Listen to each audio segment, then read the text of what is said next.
if you're thinking, one, not doing it because I never opened them, or two, I don't really have the technical experience to do it, those 2 points are invalid.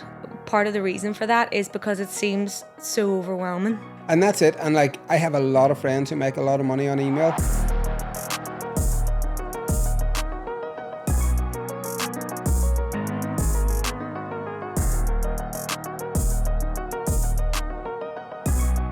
Hi, and welcome back to the Mindset and Marketing Podcast. I'm joined today with Sharon Kirkpatrick and her cat, which will be making an appearance in and out of the podcast. She's an attention seeker, what can I say? Yeah, Takes after her mum. So at the Mindset and Marketing Podcast, we talk about 2 things, mindset and marketing, 2 of the most important things to achieve everything you set out to in life and in business. And yeah. How did it feel doing the intro again? It's been a while. I know, I was thinking, do we need to change it or something? Why? I don't know. Just mess it up a bit? No, it's fine, because that is what we do. We keep it very simple. Exactly. So now we're back into the run of things, like our standard format, so we get to catch up on life again. I know, I'm having one of those mornings. It's one of those days. One of those weeks. I've had one of those months. Well, it's only like the 2nd, or the 3rd. But feels like a month already. Today is the 3rd. That is so weird. I checked something on my bank today and it was like the 3rd. It renews on the 3rd because we've like a limit of how much money we can exchange every month. Banking, by the way, if anybody uses banking and works in different currencies, Revolut, my business, is absolutely amazing. Oh, that's good. They're so good. So if you're in business and you're struggling to get a business bank, I would look at those.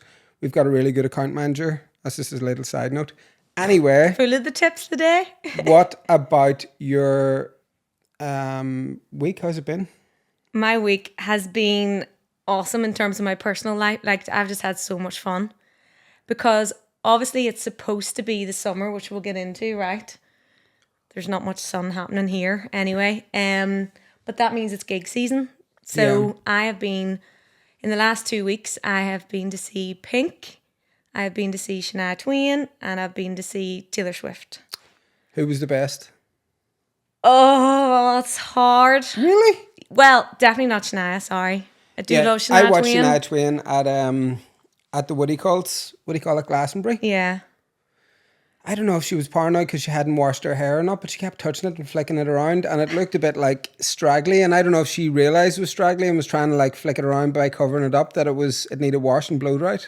Do you know, I can't even like put my finger on it because, I mean, to me she sounded grand, she looked great, but something was flat. And I spoke to loads of people after and they said the same. So disappointing. So she's out, right? But then Pink, love Pink. But then, and Pink brings like the performance, you know, she swings through the air and does all that. And she's an amazing singer. And then Taylor doesn't perform as much. She does put on performance, but she has a longer set, so you get to enjoy it for longer. So I don't know. I can't decide between the 2 of them. Yeah. 2 very different experiences, but equally amazing. Okay. I don't know if I would be into any of them.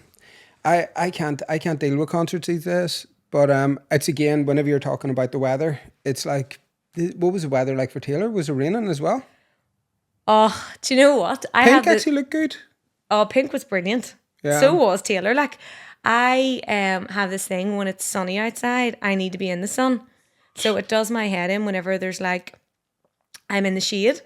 So got into Taylor and it was dry, the rain stayed off, that was brilliant. But we were on the side of the stadium that didn't have the sun, looking over at all the people that were in the sun. And I was like, last week I was there for Pink, I'd have been in the sun. But it didn't matter, like it was good fun. The minute we left the gig, started lashing. Oh, really? Yeah, so that was fun. I know, well, I'm struggling with this weather. I am. I know. I'm struggling with this weather.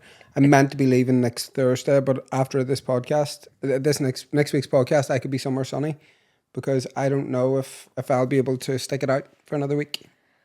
It has been particularly poor, to be fair. Do you want to know what? I was in Dublin the other day, and it was blue skies and actually beautiful. Then London also was really beautiful. Belfast, Northern Ireland has had one big thick layer of grey cloud over it since I've been here. Not even one single break in a day. Not even one tiny bit of blue. And it's really, I think I'm really, really affected by that. Yeah, Daniel. So Daniel, Matthew's business partner, do you remember he was over last week when we were all getting together, and he was like he said to us, I actually don't know how you do this. I've been back for 2.5, 3 weeks, and I'm leaving potentially tomorrow or Friday. Does impact your mood. Yeah, no, I'm going to be gone. I can't do it, and that's it. So this week for me was work and Figuring out how to get out of here. do you want to know what? Just dealing with like, I'm really sorry to sound negative today, right? I sound super negative, and you know, I'm trying to be really grateful. I'm using all my mindset stuff. It's not working. I'm in the gym every day, eating really well, seeing loads of friends and family. I was hanging out with Roisin yesterday, my cousin. I was just like really, really good few days, but at the same time, it's been difficult. But at least you're recognizing it and then figuring out how to improve your mood, which you can do. Mm-hmm. You know, you're going, I need the sunshine. I need to get out of here. The grey skies are doing my head in. So, you know, that's a positive. I'm working on it. Yeah. Yeah. What is that? Self-reflection or something, or what? You're doing the work. Yeah, hopefully. Yeah. Well, I don't want to see your pictures when you're away somewhere sunny, because I will still be here. Do you know, I have so much to do.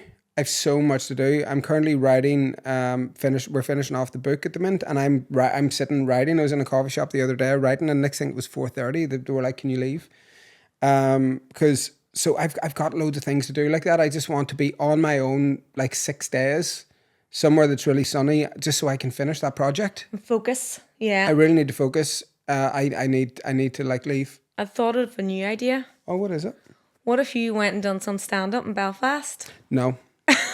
I actually, do you know, the only way, I think that if I went up and told them about how my day went and how I'm loving the grey skies, maybe I would just be up and tell them what's going on. People would probably laugh thinking I'm joking. But no, I'm not doing any of that. I can't wait to get back to LA. I'm going to Portugal. Come on, next Thursday. Europe's gorgeous too. It doesn't always... I'm in Europe now until September. Yeah. So another thing, me and Sharon just decided we're going to spend August in Italy. Yeah. Yeah, which that's me booked right up until September, which I'm delighted about. So basically, we had to do a real massive, like, you know, crisis meeting to figure out how we get Matthew's mindset in shape. And we're like, right, he's going to go to Portugal. We're going to go to Italy. And now we just need to figure out this week. Yeah. And then we're all good. I'm going to Portugal early, but sorry to be complaining. Do you want to move on with what the podcast's about? Yeah, it's funny though. It is funny, but what we're going to talk about today is one of the things that actually is the reason why I can do this and do that and make a decision. It's, you know, really having a business that generates revenue is very important. And one of the things we want to talk about today in business is like, and a lot of people don't utilize this. We don't even utilize it enough. No. Because one of our businesses, I want emails going out like every 3 days, and I haven't got around to it yet. But it's your email marketing and how you can utilize the connections you have, because people call them leads. That's actually a person. Yeah. They have a house, a car, a job, money to spend. They want your product. They've engaged with you. They're engaging with your business. And people say, oh, I got 10 leads today. I got 7 leads today. I think Rachel's feeding the cats again. Oh, well. Rachel's just come in as well. So there's cats, Rachel, dogs, no dogs. Do you know what? This is actually a representation of the mind today. Yeah. My mind is like... all over the place. Chaotic. Will they have to stop eating though, by the way, if you sort of... Or do they just keep eating? No, they do tend to stop, yeah. My dogs would have just ate. Would they? Ramsey would have. Yeah. I know, Roxy but our would have as cat's well. not like... They're so different. You know the way the dog would be all excited about you and all, Yeah. whereas they don't give you that. They kind of look quite excited today. Well, one of them is. You'll never see the other one. I know, I've seen her there eating. I know. But so basically, how I can afford to go to Portugal tomorrow is because I have businesses that make money. And how we do that, we utilize our email marketing. And I think it's something that so many businesses don't do. They just don't. Yeah, and I think as well, part of the reason for that is because it seems so overwhelming. Mm-hmm. You know, it seems like I don't even know how to start doing that, like how to figure all that out. And so obviously when we're talking about, well, not obviously, some people might know, but email marketing is those marketing emails that you're getting from companies that land in your inbox all the time with like tips or offers. Do you ever open them? Yeah. I do. I unsubscribe from a lot that just I don't want anymore. But now I've got a really good inbox. Stuff that I'm engaged with is stuff that I want, and I'm getting amazing deals. Yeah. So it's not just a case of like, you know, email marketing isn't just like send an email to your client. It's basically a whole kind of series of emails that will go out to your client based on how they engage with you. The main thing that you need to kind of have to be able to do that really is some kind of online presence. You know, if that's like a website, mostly it's going to be a website, but some platforms like booking platforms and all will allow you to Yes, create email they've marketing. engaged it so much. Even with what I noticed with one of our bookkeeping websites, our bookkeeping things now does like email marketing flows, Yeah. which is great. And the reason for that is because like we were looking up the stats earlier and it was like last year alone, you know, email marketing brought in just under $11 billion. Oh yeah, So if you're sitting there thinking, well, I don't really open those emails, that's fair enough. But there's a million other people that do. So, yeah. you know, you gotta get your head around that one. And now software like websites and all of these different pieces of software that you can use to create your email marketing campaigns are actually really user friendly. Oh Like yeah. you don't need a lot of technical experience to be able to like They've all got figure it built-in out. templates. Yeah. You know, so you don't have to worry about having a graphic designer. Like remember back in the day, whenever we used to design the newsletters, they were Yeah. amazing now. But this really, really good templates, you don't need to. You know. So that's the thing. Like if you're thinking one, not doing it because I never opened them, or two, I don't really have the technical experience to do it. Those 2 points are invalid. So Oh yeah, and that's it. And like, I have a lot of friends who make a lot of money on email. I like to get everybody into WhatsApp. You know, personally, that's how I sell because I'm voice memo. I know, but You I know, hate WhatsApp. I know you do, and it's hard to scale that. That's one problem that we're having at the minute, because you know, not a problem we're having. It's a very positive problem, but obviously, I always want to scale businesses, and really, it gets bottlenecked at me. You know, Yeah. and then I'm on like WhatsApp and then it gets passed over to you guys, and you're like, where is this Yeah. at? See, that's the problem with WhatsApp because I love WhatsApp on a personal note, and I think I've said this before, but you know, in terms of a business side of things, like I know they have WhatsApp business, but it doesn't really do that much more. Like you're not getting the stats around It's like another marketing tool engagement. for You're flipping Facebook yeah, and Instagram. you're not getting like you can't categorize people. You know, you can't Yeah. categorize people. You can't book follow ups. You can't. You know, like You it's need, if you get a lead in WhatsApp, you need to get them out of there and into your flows and into your yeah, CRMs, you yeah, know? for sure. So, in terms of email marketing, then we just wanted to really touch on it for people out there who are unfamiliar with it, just to give you a bit of like overarching like insights into what types of email marketing you can do and kind of what stats you should be looking for when you're marketing, because that's key to know whether or not your marketing's working. And then just to give you some platforms that you might be able to use for your business. Yeah. So if we go into types of flows first. So a flow is like a series of emails that will go out automatically. So you'll go into whatever platform it is that you're building your emails in, and you'll basically create 7, roughly is normally the benchmark, emails within that flow. And how the flow works is that once a customer does something on your website, a flow will kick in once they've created an action, and then those emails automatically go out. So the types of flows that are normally the ones that people are using most first is a welcome flow. Welcome flow just says, you know, lets people know like who you are, what you do. Like, for example, I'm working with a company at the minute and they do roofs, sidewalks, like they power hose your driveway and stuff. And where we notice that they're really bottlenecking is whenever people come in and then they're like, oh, have you any examples of work? So we have a digital brochure that's going out in the first email, and it just shows how it's done. Like, for example, this is something that they ended up doing. My own home in Northern Ireland, I ended up getting the roof done and everything done because I wanted to utilize their services. And what I noticed whenever I was going through it and seeing what they'd done, they didn't power hose the roofs, right? They used a very soft bristle, like it washes them, it scrubs them. Where people think automatically, God, I'm not letting anybody up onto my roof with a power wash. They'll break the seal, water will come in. That's not at all what they were doing. They were able to let people know in that first email we don't power hose. This is what we do. Here's who we are. Here's what we do. And just give like a bit of information about their business, when they started, the experience they have, and some reviews, you know. So it's a good chance just to like have an intro. It's like walking up to someone and saying, hi, my name's Matthew. At a networking event, for example, I own Bankhouse Media. You know, we work on lead generation, Facebook, you know, social media management, websites. It's just like that. It's like bringing your business into the person and just giving a bit of info. Yeah, and how you get that triggered, right? You'll have your website set up or whatever, and then there'll be like a sign up to our newsletter kind of vibe, you know, to get the latest news and offers. So they'll put their name and email in.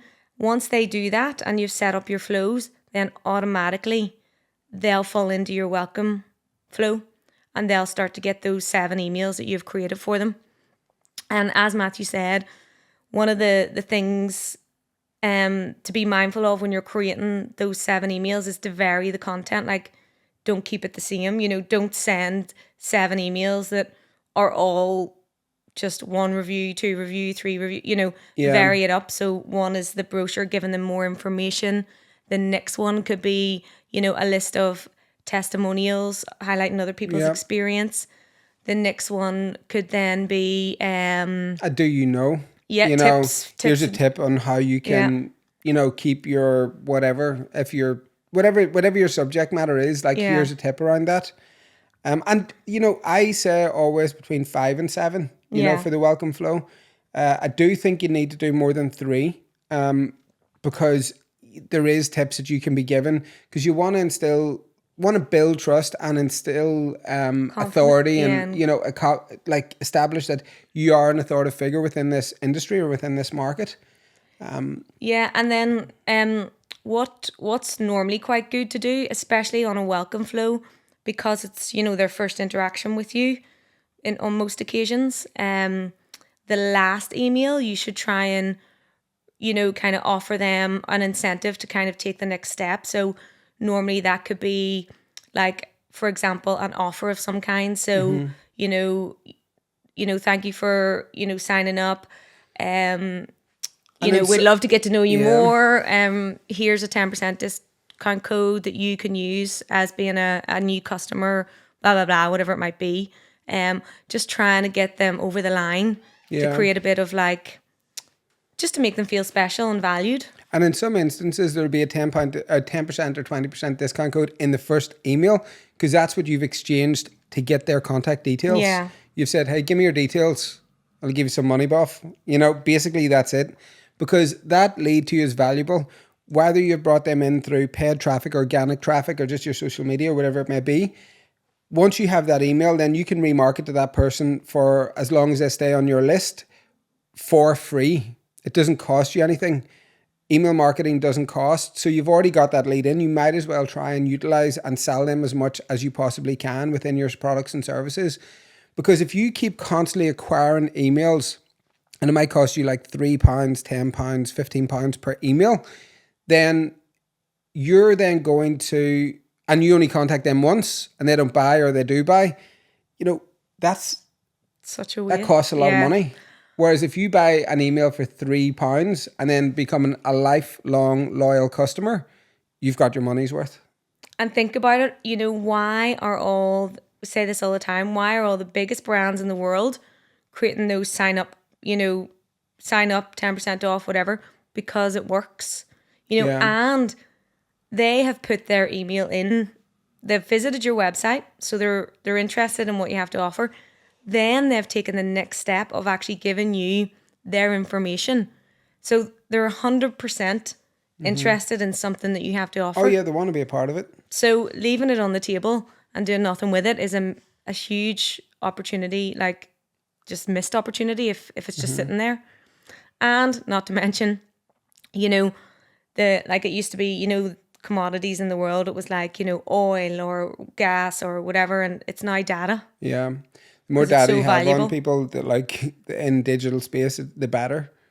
You know, it's crazy to think that is now what is really valuable. Well, because they know, you know. But yeah, so that's one flow, a welcome flow. And just I want to reiterify this again. Don't look at the names and numbers just as leads, like they're actual people. You know, like, you know, sometimes I'll say to you, you know, what happened with that guy from the solar power company? Oh yeah, and then Sharon will then open up a conversation. Oh yeah, no, this is what he wanted, and here's what we're doing, and you know, okay, I didn't remember his name, but I remembered his company. I knew what area he lived in. Like, you know, we're able to communicate about that as a business and not just look at it like, oh, that's an email or that's a phone number. And, you know, if you ever need tips on creating emails as well, do keep them kind of personal, you know, and friendly in tone, if that, you know, professional. But, you know, you want people to feel like they're talking to you. Yeah, like for you example, one of my clients I spoke to this morning before this, she reached out to, I think, about 30 people, right, last week on her emails through text message. That's how it came through. She reached out via text message. That's sort of the flow within her business. She followed up with them again using their name, and 15 came back.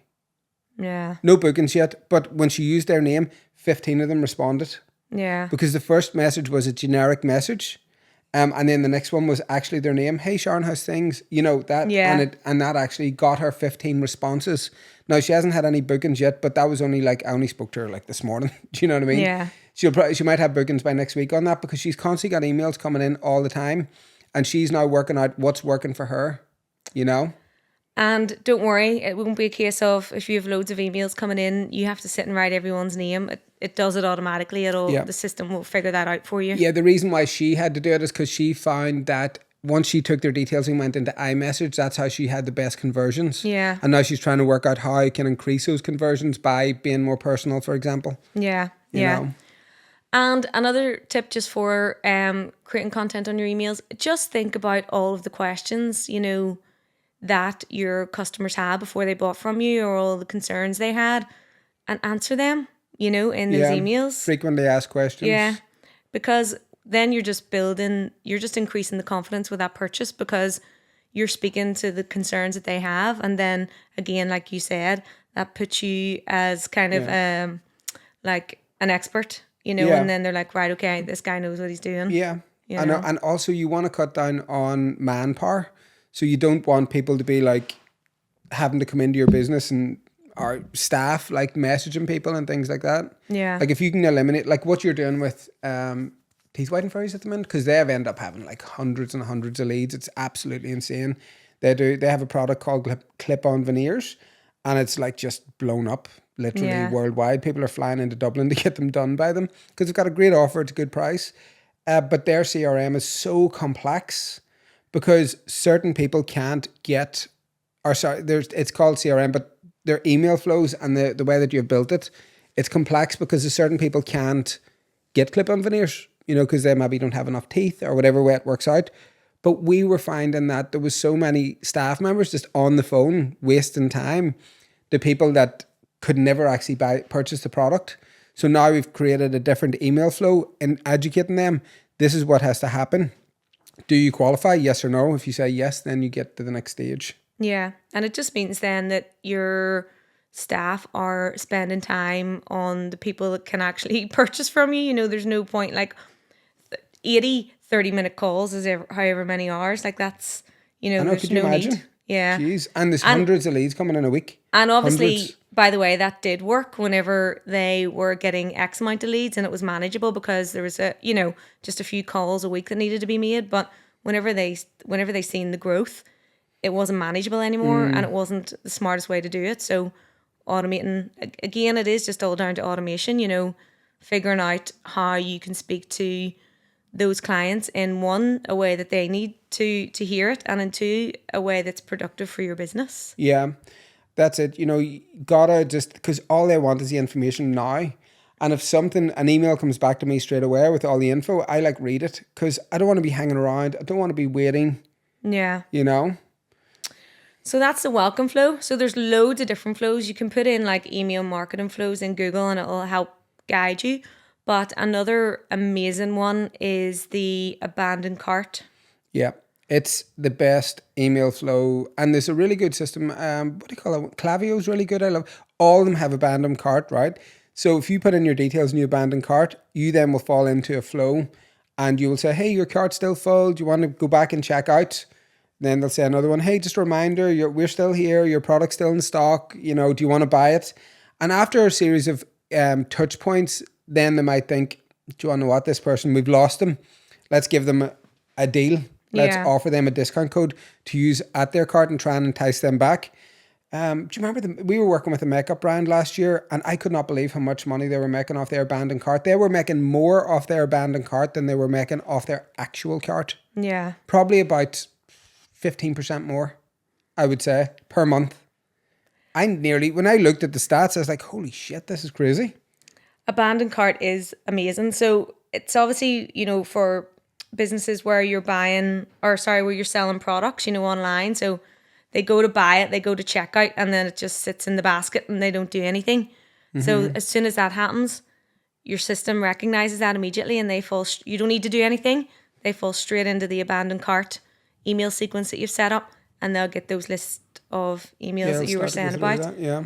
And the thing is, marketing is a mindset thing. People love a deal. Oh yeah. And they feel like they're missing out. So it's a great opportunity to have a bit of fun with the messaging around that. Like you said, you put something in your cart, and then like a day later you'll get an email going, some people, depend on your brand, will be like, yo, did you forget something? Yeah. And then you're like, what did I forget? You're clicking into it and you're like, oh yeah, that. So it is definitely. And you can play around with it, bring your personality into your emails, make sure that it sounds like you. That's what you really want to work on. So that's another one. You can also do the exact same thing for abandoned browsing. So people go onto your website and they're just having a look around, and they haven't actually tried to, put a product in their cart. You can then set up a series of emails that will go to them. Hey, first one, hey, thanks for visiting the website. Hope you find it useful.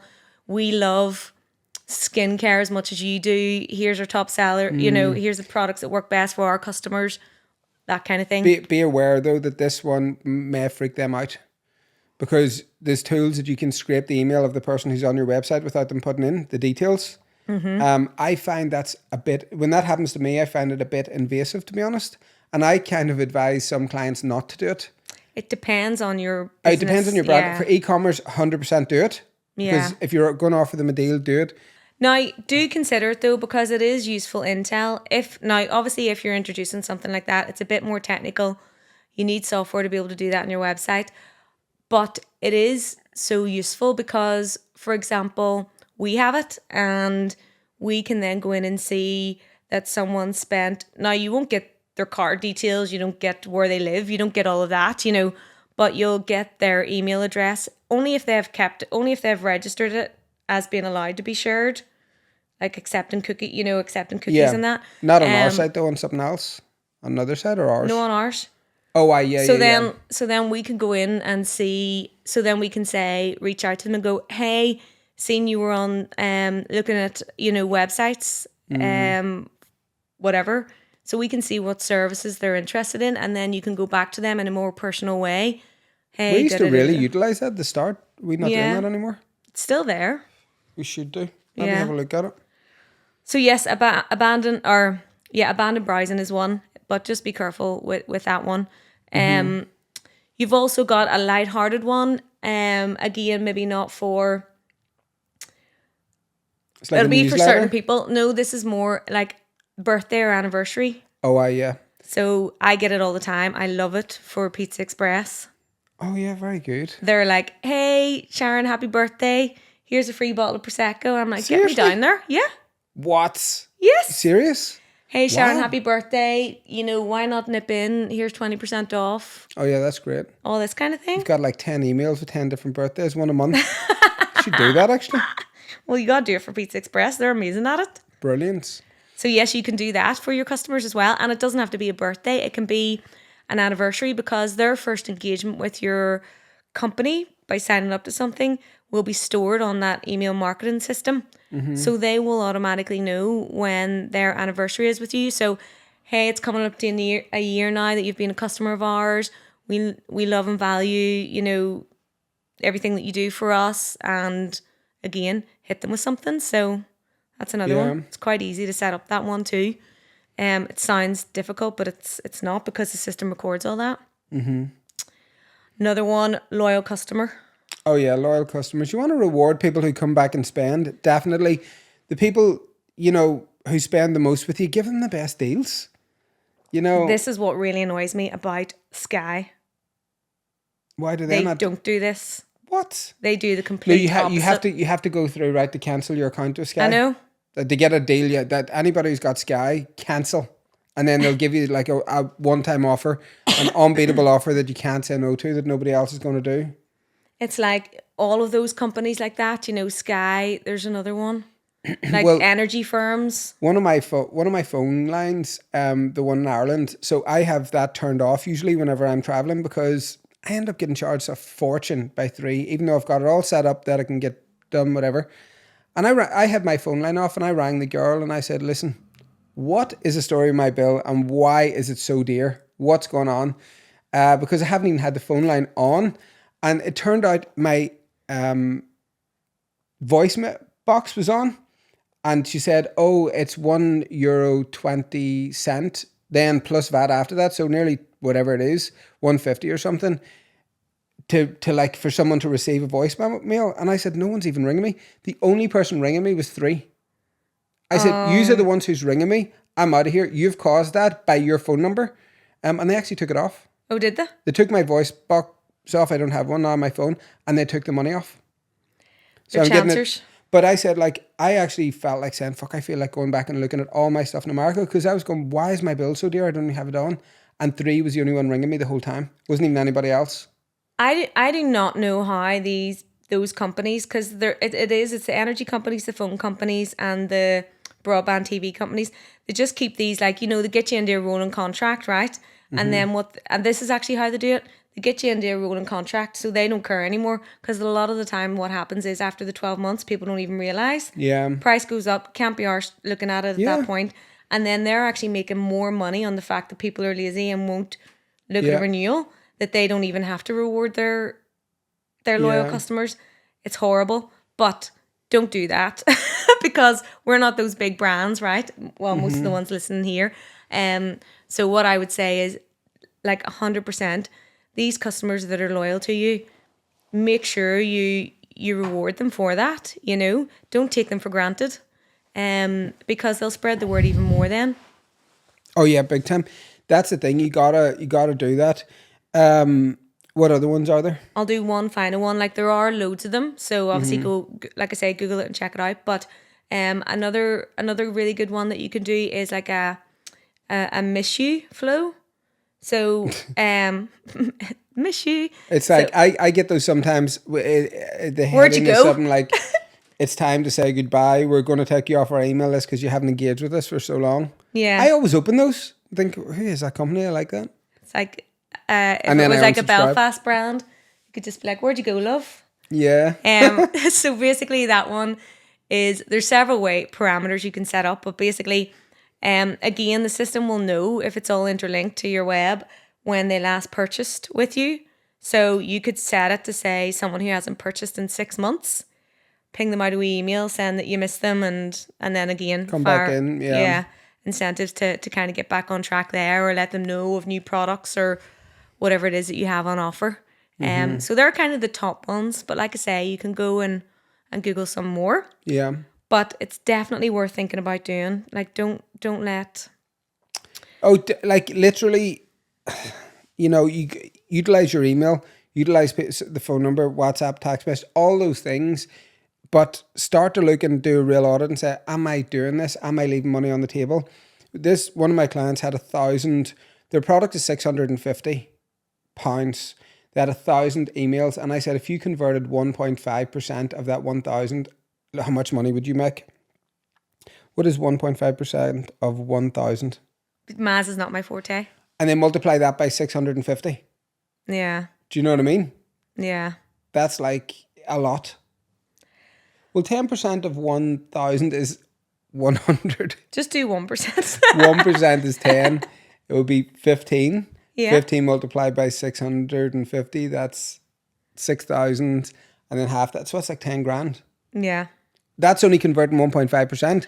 You actually Well- should be converting more if they're opting in and you've got a good service as a good product. And her product only starts at 650, it goes up to 1,000. So there she's left between 10 and 20,000 at a bare minimum on the table Yeah. that could be in her business. If she had like a follow-up sequence, and that's converting like 15% out of 1,000, like you want, or 15 people out of 1,000, you want to be converting way more than that.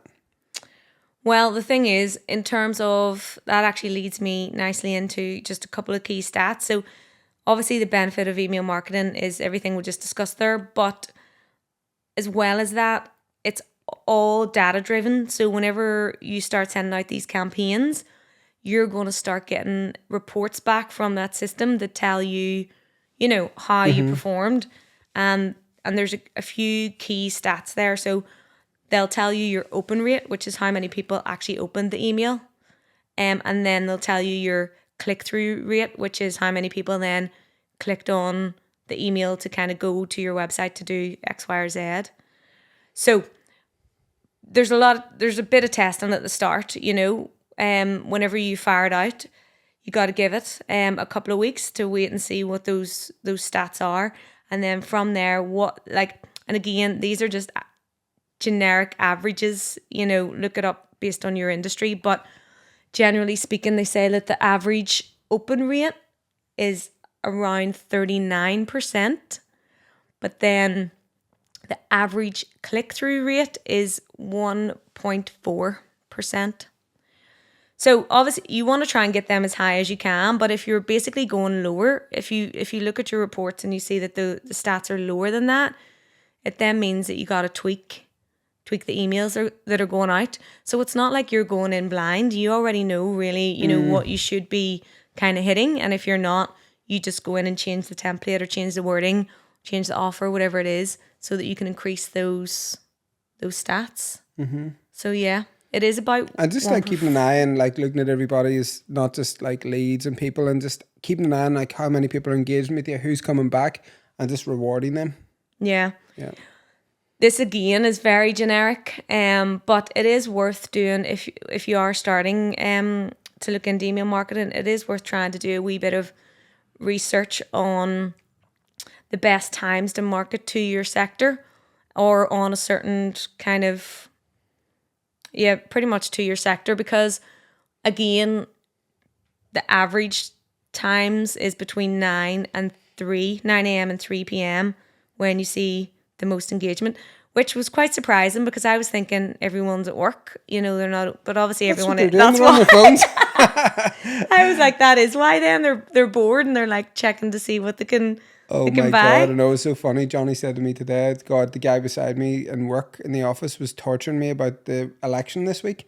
I'm thinking I could not handle sitting in work and talking about something like that. Do you know, it's funny how you get so distracted by all these different things. I know. Hilarious. So there you go. Everyone's opening their emails and work.